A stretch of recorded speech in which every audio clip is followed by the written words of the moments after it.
ಭಾರತದ ಮೊದಲ ನಿಷ್ಕ್ರಿಯ ದಯಾಮರಣ, ಸುಪ್ರೀಂ ಕೋರ್ಟ್ ಅನುಮೋದನೆ.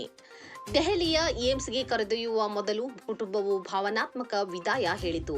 13 ವರ್ಷಗಳಿಂದ ಕೋಮಾದಲ್ಲಿರುವ ಮಗನಿಗೆ ದಯಾಮರಣ ನೀಡುವಂತೆ ಕೋರ್ಟ್ ತೀರ್ಪು ನೀಡಿದ ಬಳಿಕ ಇದೀಗ ಹರೀಶ್ ರಾಣಾರ ಕೊನೆಯ ಗಳಿಗೆಯ ವಿಡಿಯೋ ಸಾಮಾಜಿಕ ಜಾಲತಾಣದಲ್ಲಿ ವೈರಲ್ ಆಗಿದೆ.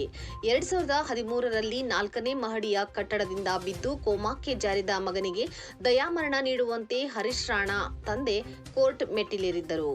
ಇದೀಗ ಸುಪ್ರೀಂ ಕೋರ್ಟ್ ತೀರ್ಪನ್ನು ನೀಡಿದ್ದು, ಹರೀಶ್ ರಾಣಾಗೆ ನೀಡುತ್ತಿದ್ದ ಜೀವರಕ್ಷಕ ಚಿಕಿತ್ಸೆಯನ್ನು ತಡೆದು ದಯಾಮರಣಕ್ಕೆ ಅನುಮತಿ ನೀಡಿದೆ.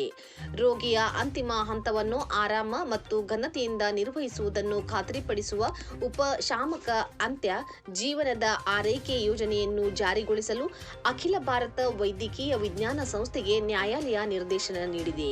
ಇದೀಗ ಆಸ್ಪತ್ರೆಯಲ್ಲಿ ಹರೀಶ್ ರಾಣಾರ ಕೊನೆ ಕ್ಷಣದ ವಿಡಿಯೋವೊಂದು ಸಾಮಾಜಿಕ ಜಾಲತಾಣದಲ್ಲಿ ವೈರಲ್ ಆಗಿದೆ.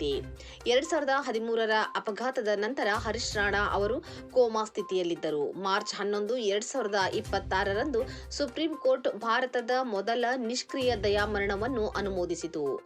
ಎಲ್ಲರನ್ನೂ ಕ್ಷಮಿಸಿ, ಈಗ ಹೊರಡುವ ಸಮಯ ಸರಿಯೇ? ಹರೀಶ್ ರಾಣಾ ಅವರನ್ನು ದೆಹಲಿಯ ಏಮ್ಸ್ಗೆ ಕರೆತರಲಾಗಿದೆ. ಅವರ ಜೀವರಕ್ಷಕ ವ್ಯವಸ್ಥೆಯನ್ನು ತೆಗೆದುಹಾಕಲಾಗುತ್ತದೆ. ಒಂದು ಕುಟುಂಬದ 13 ವರ್ಷಗಳ ಭರವಸೆ, ಪ್ರಾರ್ಥನೆ ಮತ್ತು ತ್ಯಾಗ ಇಂದು ಕೊನೆಗೊಳ್ಳುತ್ತಿದೆ.